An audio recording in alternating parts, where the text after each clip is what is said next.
Kumusta mahing adlong Martes ka natong tanan? Sa magkausa pa, welcome ning aton tulumanon. Sincerely, Ate Arlene. Sa gihapon, kita maghahatag og pagtagad ni ato mga suwat kaagi sa kinabuhi. Nga bisan pa man o gilumutan na sa katuigan nga ng labay. Nagpabiling buhi, nagpabiling laba sa panumduman. July 15, 2025. Laiswatan po na sa mga itong paghatagag pagtagad. And this time, mga itong letter sender o sa kanagngalan og Eric.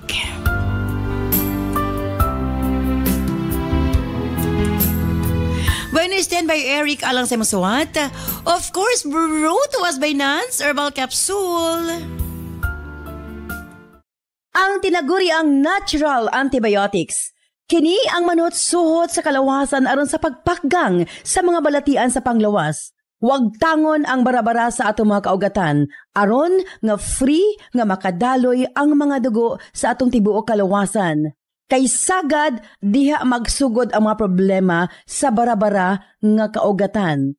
Nance Herbal Capsule ang dako og ikatabang ni ana. Pinarisan sa UAID Herbal Food Supplement nga maoy makatabang sa problema sa kidney failure, kidney trouble o guban pa nga mga balatian nga may kalambigitan sa kidney. UAID and Nance Herbal Capsule ang makatabang aron maundang na ang problema sa sakit sa kasing-kasing o problema sa kidney o uban pa. Imnon lang 2 times a day. O siyempre, ang atong Cervicare, alang sa mga kababaihan. Kung dalaga ka man, minyo ka man o nagmenopause na, kikinahanglan nimo ang Cervicare. Ilabi na no, sa mga migamit o mga nagkadaiyang contraceptives. Dili normal ang menstruation, nga nagtuo ka nga gilayagan ka lang. Ayaw pasagdi hinuon, ipagawas ang tanang hugaw sulod sa matres aron malikayan ang komplikasyon sulod sa atong matres. Uterus, ovary, ilabi na sa mga nagmenopause o katong wala na'y gana kay mister. Again, Cervicare Herbal Food Supplement before bedtime. O siyempre, alang sa itong mga kaigsunan, ilabi na katong mga motek og exam, Remind Capsule para uptake ang pangisip. O siyempre, gawas niya na ang atong mga lolo-lola, kinahanglan sila og Remind aron nga dili limtanon. Ang Remind, imnon lang, 2 ka kapsula human og kaon sa buntag. Ingon ana lang ka simple. O siyempre, ang atong Remind Choco alang sa itong kabataan para nga ang ilang panglawas, malikay sa balatian, paspas ang pagtangkad sa bata o uptake usab ang pangisip. Kumbaga, uptake usab pag-abot sa klase. Available kini sa tanang butika sa inyong mga lugar. O syempre, available ng atong Mega Man Coffee. Again, alang sa mga driver o sa tanang mga gumagamit og coffee. Pwede na ang atong Mega Man Coffee. Available na, ipanguntana sa inyong mga butika. Og sukad kani atong hangtod karon, Nance liniment lang gihapon. Ang atong mga tanom sa tibuok kalibutan adunay kapasidad nga moalim sa mga sakit sa kalawasan. Apan gipili ang pinakamaayo, ang pinaka-epektibo. Gipurify, giusa og mao kini ang atong Nance liniment oil. Friendly alang sa atong mga anak, ilabi na sa mga baby og alang kang lolo, lola, tatay ug nanay.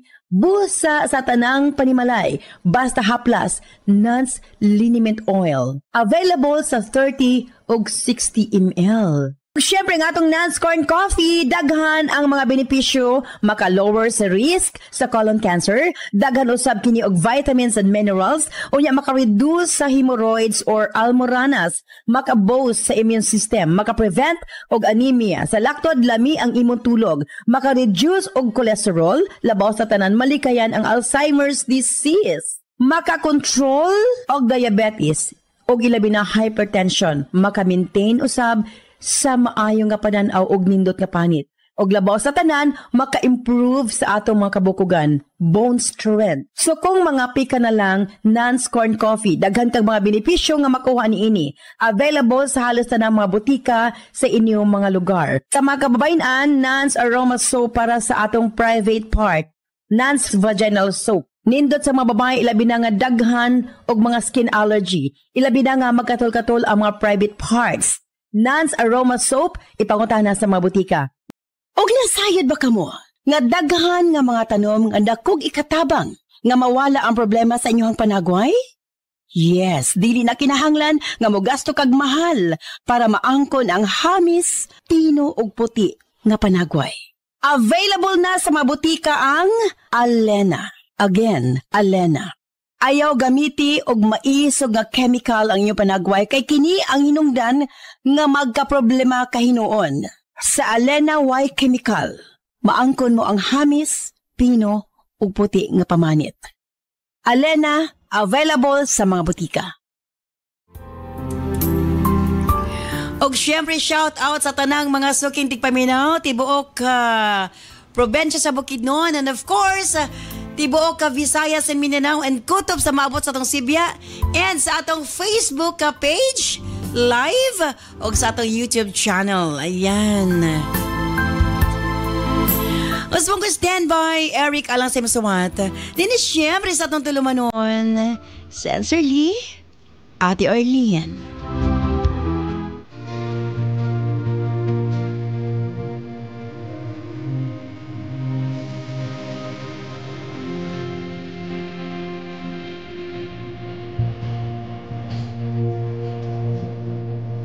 Dear Ate Arlene,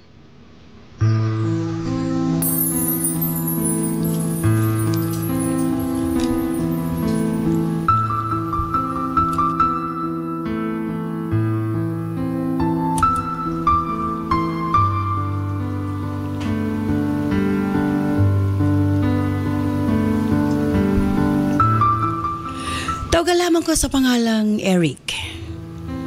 22 anyos sa Pangidaron o kasamtangang nanimuyo sa El Salvador, Misamis Oriental.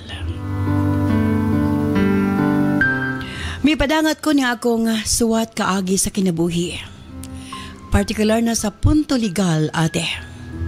Para mangayog legal advice, kabahin sa konsuliran sa pagkakaroon.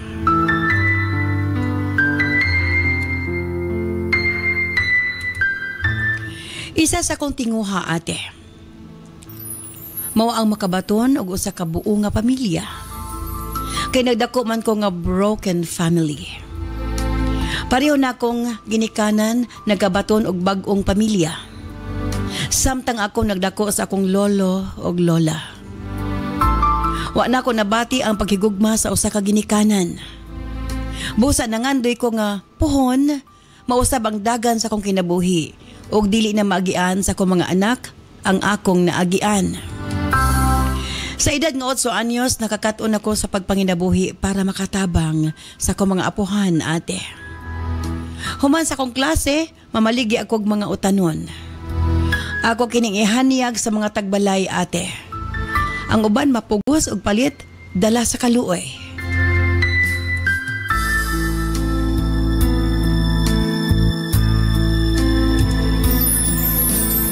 Dako na kayo ang akong kalipay nga mahalinan ko, ate. Ilabi na akong mahurot ang akong baligya. Kay na ako'y balon pagkaugma. At ang 11 anyos pa ko, gibali ko sa akong lola sa akong inahan. Kay dili na nila kaya ni lolo nga paeskwelahon ko, ate. Maluipod ko nila. Kay naapil ko sa ilahang kalisod. Gidawat ko sa kong mama, Ate R.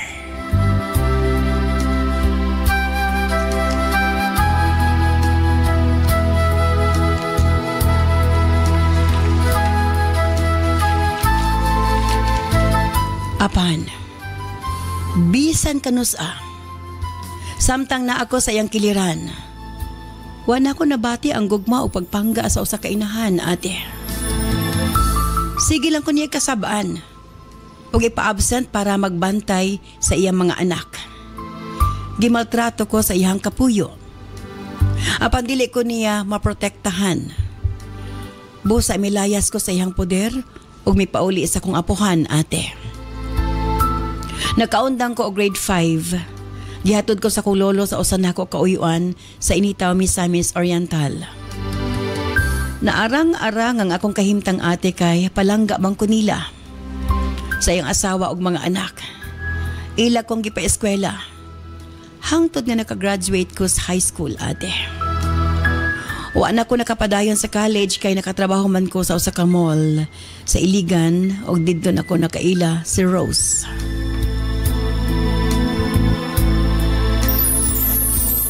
Tuod man, ate, pila ra may sugilanon. Nagkarelasyon o nag-live-in kami ni Rose, Ate R.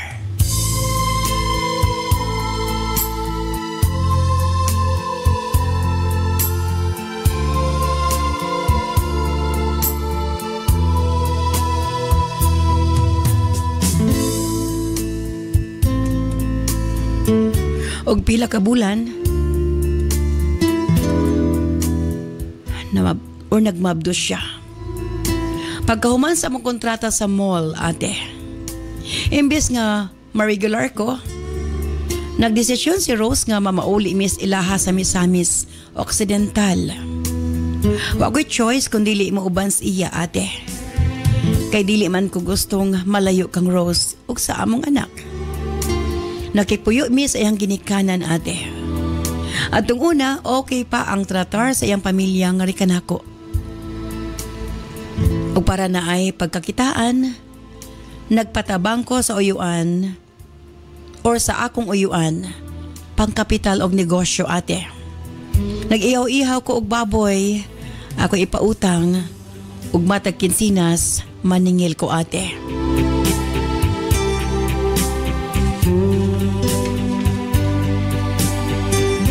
Nagsugod ko usa ka baboy lang.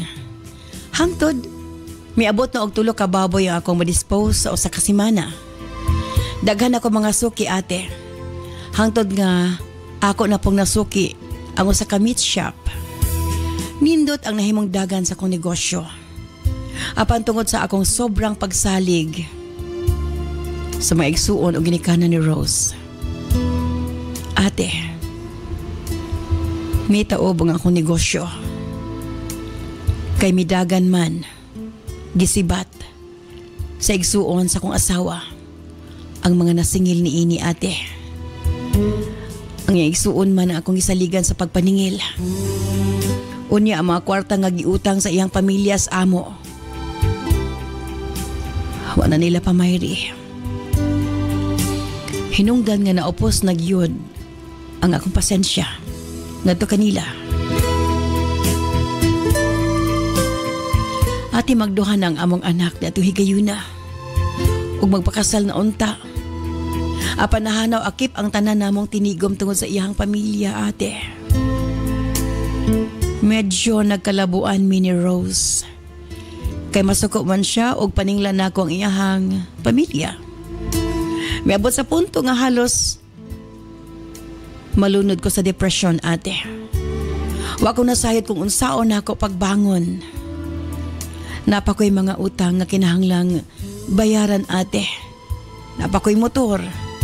Napay multicab nga bayronon matag bulan. Ang labing sakit, gipalayas mi sa iyang ginikanan. Nasuko sila kay sila kuno ang akong gibasol sa pagbagsak sa kong negosyo. Ate, armatod ko sa kong kaugalingon. Wala laing mabasol. Kundili, sila, ate.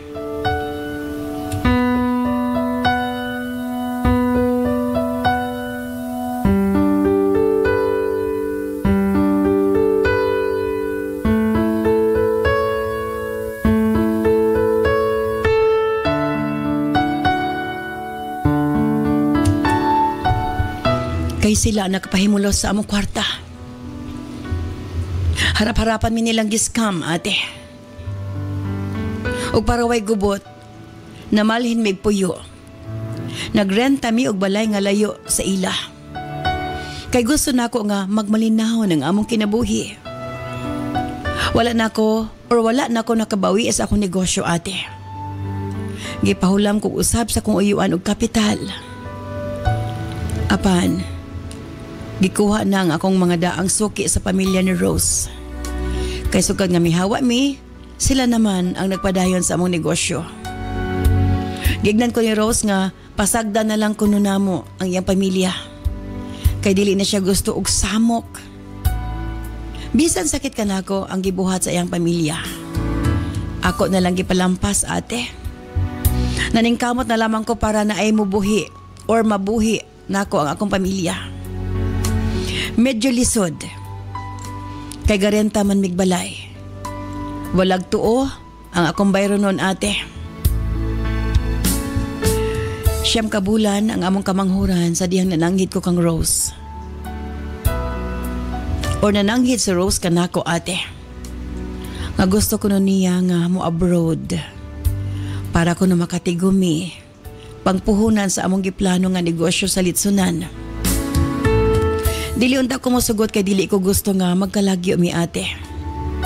Isa pagagmay pa ang among mga anak. Apan kadugayan, nagkasabot rami ni Rose. Pinakadugay na ang tulo ka kontratahan. Dili ko mangayo sa iya bisan piso. Yan ang ihulog ang iyang sweldo sa iyang savings account para matigom, ate. Ako na bahala sa mga panginahanglanon sa mga bata.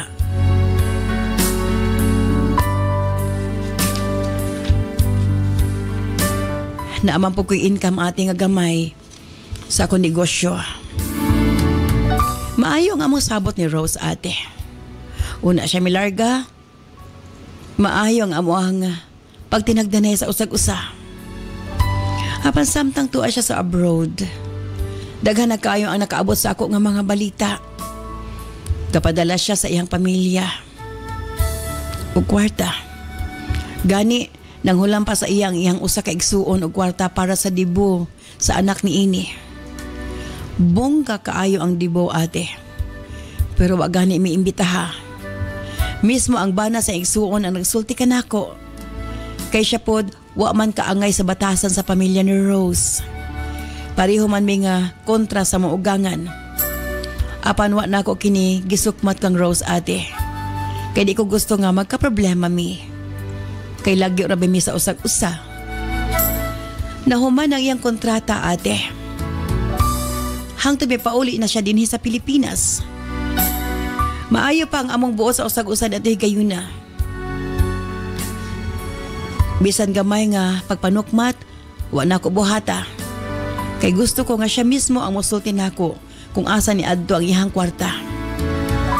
Matud ko sa kong kaugalingon nga ako ra gihapon kining masayran sa sunod niyang pagpauli. Kay nagplano ko nga dili na siya pabalikon sa abroad, ate. Ate, nagbanding mi pamilya. Nanoroy mi bisan asa nga ato pamigdakak sa Fantasyland para nga malingaw ang among mga anak. Pagbalik niya sa abroad, ate, maayo pa kaayo ang among relasyon. Wa mi mag-away. Natingala na lamang ko. Nga human sa 5 kabulan, wa naman siya magparamdam nga rika namo, ate.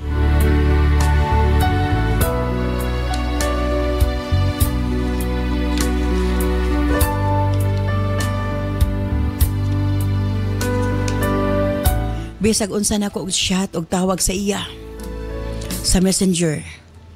Dili na ko niya ginatubag, Ate Arlene.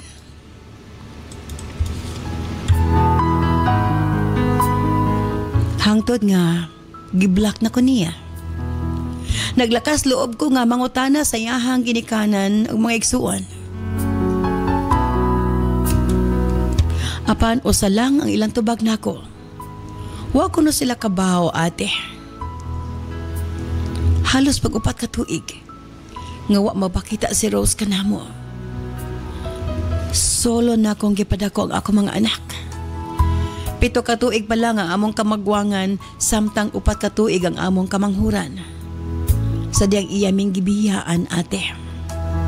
Sakit man kaayo kanako ang gibuhat ni Rose apan nagpakalig-on ko para sa kong mga anak. Nahimo ko nilang inahan og amahan. Ug ako magdahom ate.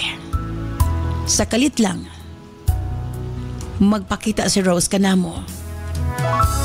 Dili para mobalik kanamo kung dili para kuhaon ang kustodiya sa among mga anak.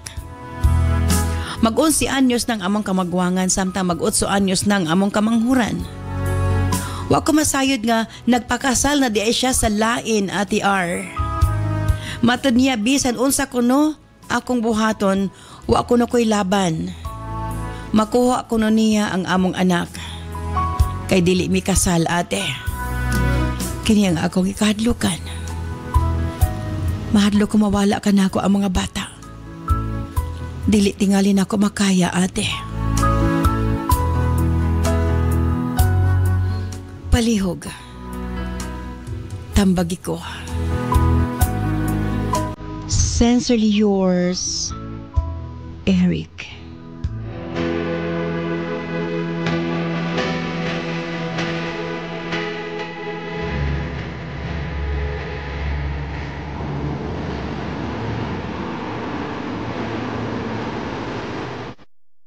This program is brought to you by Herbsmed Pharma Corporation. Nance Herbal Capsule, ang giilang natural antibiotics nga mosunod sa kaugatan aron sa pagpaggang sa mga balatian. Huwag tangon ang mga barado sa kaugatan aron nga hapsay ang pagdagayday sa dugo. Sagad diha nga magsugod ang mga problema sa atong sakit-sakit sa kalawasan. Dakong tabang gayud ang Nance Herbal Capsule, pinarisan sa U8 Herbal Food Supplement nga maoy makatabang sa problema sa kidney failure ug uban pang mga balatian. U8 ug Nance Herbal Capsule 2 times a day. Available kini sa tanang butika sa inyong mga lugar.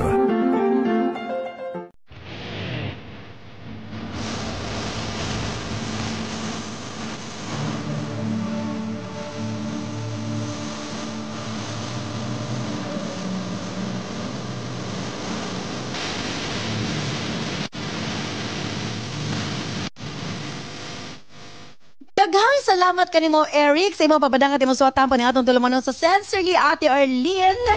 O syempre, kauban na ito karong hapuna, si Attorney Harold Generalao.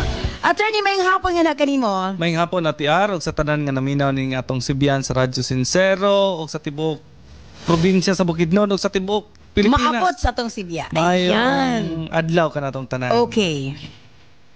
Kining kabahin sa problema ni Eric Kapalmukha, sorry sa word pero grabe, ang iyang asawa, gibiyaan sila, nga murag niha, nawag kalit, then nibalik, and then 11 years old na ang kamagwangan, mag-8 na ang manghod, unsay katungod sa asawa nga mo claim magbalik sa iyang mga anak.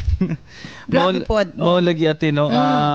Kini siya nga problema, nagtawag na siya sa Article 213 of the Family Code, no?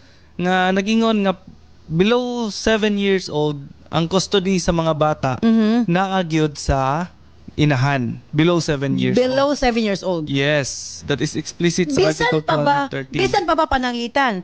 Gikan sa 1 year old pa, 1 year old ang bata, gi-abandon na siya ang inahan.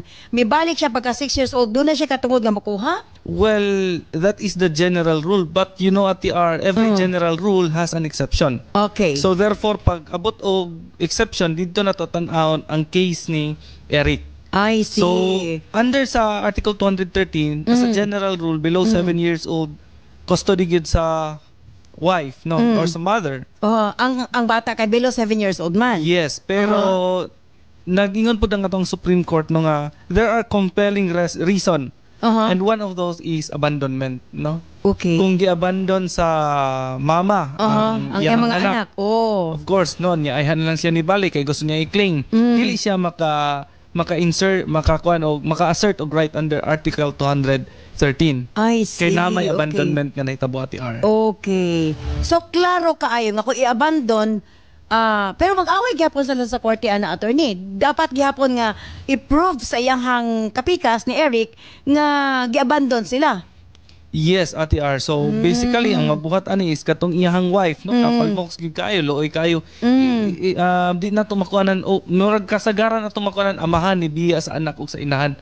Pero in this case, Ate R, ang inahan mo inibiya sa amahan ug sa anak. Okay. Unya kalit lang siya mobalik para pagkuha sa iyang mga anak. So diri na ang battle mag-start. Yes. Ang lawyer lang ani si Eric kay makagasto na po siya depensa sa abogado. Kay musuot sa dili, need niya i-depensa iyang kaugalingon. Yes, Ate R. Ay, syempre mo file man gid og case ang katong inahan, no? Mo file siya habeas corpus proceeding para nga makakuha custody sa iyang Mga anak. Oo. However, si Eric pwede po siya makadipinsa nga gi-abandon man niya for more than 7 years. Ayan. Karon pa man siya ni balik. And lisod kay Ate R kay every gani na ay problema ang ginikanan, no? Sa tanan nga mga ginikanan nga naminaw, nagtanaw karon sa tuang live. Kung ang pag-maintain sa good relationship ninyo, i-consider gid ang mga anak. Kaya kung mag-away gani ang magtiayon, magbulag, always biktima ang mga anak. Correct. Unya, kaya mo nga sitwasyon, mura pagkasalig niyang asawa, kay maayo mo atiman niyang bana. Pero, granting mo, daog magiging si Eric, kay sa iyahamang yun, ang mga bata nagdako, and even ang mga bata, pwede man maka-justify, kay, sakto ba ko, attorney, nga kung ang bata, 8 years old, papilion na sila, mama ba or papa?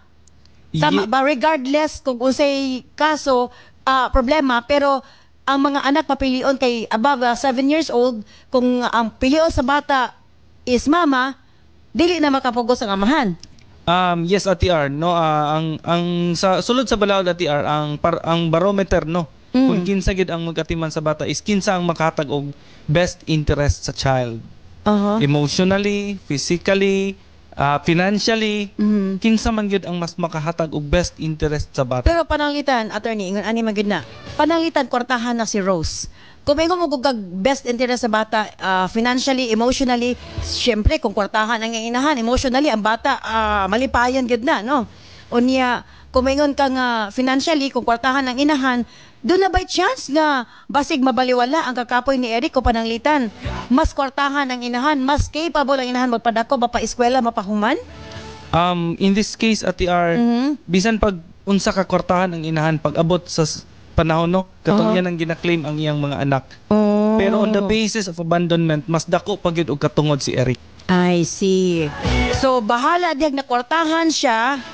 Kung pananglitan kasuhod gyud ni Eric, dako gyapon kayo ang tsansa nga ang bata di gid mapugos og dili pod mo apply diri ang papilion ng bata. Yes, dili mo apply at the arc. Tan-awon pa man sa korte ang best interest of the child. Ayan. And kinsa gid pod ang nay mas katungod, no? Ilabi na gid ani Ate R kay murag dili pa man sila married, no? Ni kuan. Kay nagminyo mag-usab. Nagminyo naman. Tesa, wala ko to na. Kay nako na Tepa, sige, ako itong usmunig. Wade kay to siya na nakasal. So, yes, bali, wala to sila nakasal. Live-in lang sila. Mas samot. Mas samot, yes, Ate R. Okay. Mas samot siya. Gawas kung kasado. Kini sa mga kasado lang, no? Nga, kung pananglitan, magbulag lang ang magtiayon, attorney, kay granting, pareha karon sa sitwasyon, okay ba na ako ikot ang sikat nga singer? Anyway, ina lang, kay basig ma-misinterpret pa atong issue. Ganito, live-in sila, na sila anak, kwaon sa lalaki ang iyahang anak kay below 7 years old. Dili pa pwede papilion ng bata. Now, both sila dunay kapasidad sa pagpadako. Okay, since ang bata is below 7 years old pa man, ang custody gyud dito gyud sa mother. Automatic gid na. Yes, automatic gid na siya. Okay, gawas kung pareha sa kaso ni Eric. Yes, sa case ni Eric na ay abandonment nga nahitabo. Ayan. So, very clear di ay. So, pananglitan, pare ano yung mga babae nga napabuntisan, gidinay sa lalaki. Unya, pagka dako na sa bata, niabot ang 5 years old, giangko na o gusto niyang kwaon ng bata, kana dili na pwede. Yes, dili na gid pwede. Kaya pwede man pong i-deny. Bisan pa og magpa-DNA ang lalaki, wa gid siya katungod. Wala gid siya katungod, Ate R, nga ihang kwaon. Basically, ang bata is, of course, una, below 7 years old. Ikaduha, iyang gi-disown, no? Wala niya giangkon in the first place. Unya karon pagkakita murag naman giluksong dugo, lukso ng dugo, no? Nga mangigi pod ang amahan sa anak. So basically wala gi katungod pod gid nga kwaon, no? Okay. Doon na ko'y kaila, attorney. Maibata sa kaso ni Eric. Kaya kana kay Eric, klaro man nga maadto sa iyang bata, kaya abandon man sila. Na ko'y kaila, attorney. Napaburusan niya ang babae. Ang babae doon ay laing hinigugma. Karon kining bayhana nagpakasal sa iyang hinigugma. Katong nakapaburos niya nakabalo siya nga amahan pero wala giangkon. But wala niya giangkon sa amahan sa bata ba nga buntis siya. Pero nagduda gid ang amahan nga siya gyud. Niabot ang pila ka tuig, abot og 6 years ang bata. murag igong gipa-DNA kay gaduda gyud siya nga iya kay liwat man kay niya. Okay. Karon nag-positive man nga iyahag gyud, unya gidinay man gyud sa inahan. Kasi chance ana. So ang iyang buhaton is mo execute siya affidavit acknowledging the paternity of the child, no? Bisag i-deny sa mama? Bisan pag i-deny sa mama tungod kay na may DNA. I Pero see. tungod kay below 7 years old pa man, ang custody dito lang sa mama. Pero pwede niya makuha ang bata. After 7 years old, before tamagisgot o pwede niya makuha ang bata after 7 years old. Aya pa siya pwede mo claim. Okay, kini dili man ni abandon. Wala man siya sultihi nga siya ang tinuod nga amahan, pero siya gaduda siya nga siya gyud amahan. So after 7 years old, pwede na nila hisgutan nga or mo demand siya nga gusto niya kaon, pero in this case Ate Arno, you know what nga nung giyatagan og primary nga custody ang inahan over the husband, tungod kay unang-una 9 months nag-uban ang inahan. Correct. Yes. Sa maternal womb yun. So second, between life and death ang babae ni panganak. Correct. Mas grabe gid lugar bali ang ihatag nga pabor sa babae tungod ana. Correct. Mas deep, mas lalom ang intimacy between a child and a mother. Ayan. So kanang bahina mo rag pabor-pabor gid ang mga kababayan. Anyway, klaro and very clear gyud nga ingon ana di ka taas og chance nga maadto sa inahan ang usa ka bata kung sakto ang iyang pagadumalan ini. Pero unlike sa letter ni Eric, dako ang chance nga dili niya makuha iyang anak tugay iya man kining giabandona. Yes, Ate R. Okay, ayan. Very clear. Salamat kay attorney. Laing kaso na usab ang aton hayagan og nahatagan og maayong tubag sa mga pangutana. Ang imong mga parting statements sa itong makaigsunan, ilabi na sa susama kang Eric og mga kaso or doon problema sa ilang mga anak nga ilang giawayan sa iyang magtiayon kay nagbulag sila. Of course, no. As my parting statement, daghan kayong salamat sa pag-invite din sa ako, Ate Arlene, din sa inyo mga sibiyahan.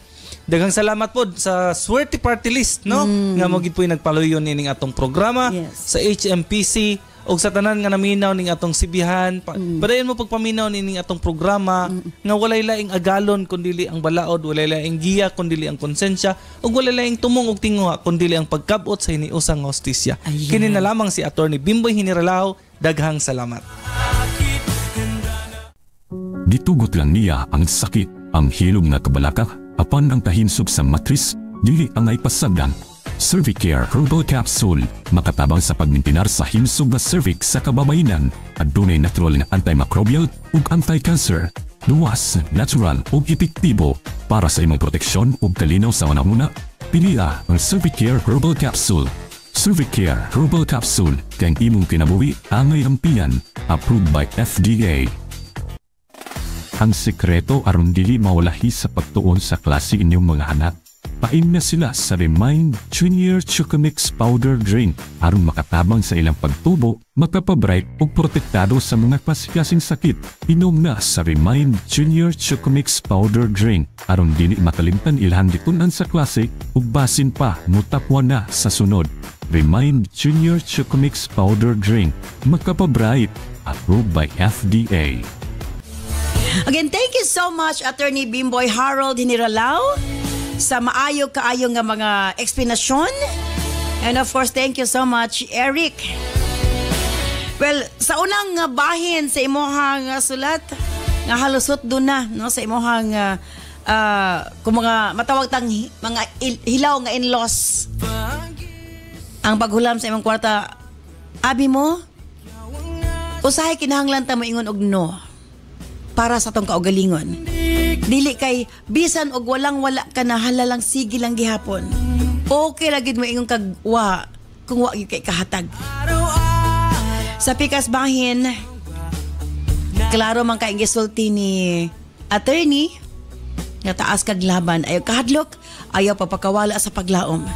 Kay nagtuo ko Eric nga kung naa ka sa insakto, wa kay angay kahadlukan. Thank you so much sa imo papadangat imo suwatampo ning atong tulumanon. Ug manghinaot ko nga nahayagan ka og ilaban nimo ang imong katungod sa imong mga anak, Eric. Again, stand by karon taod-taod alas atong health education program with Doc John Paul de Asis. Musunod gilayon ang Balong the Great. Kini si Ate Arlene Ayon. Mingon ka salamat. Bye-bye. I love you all.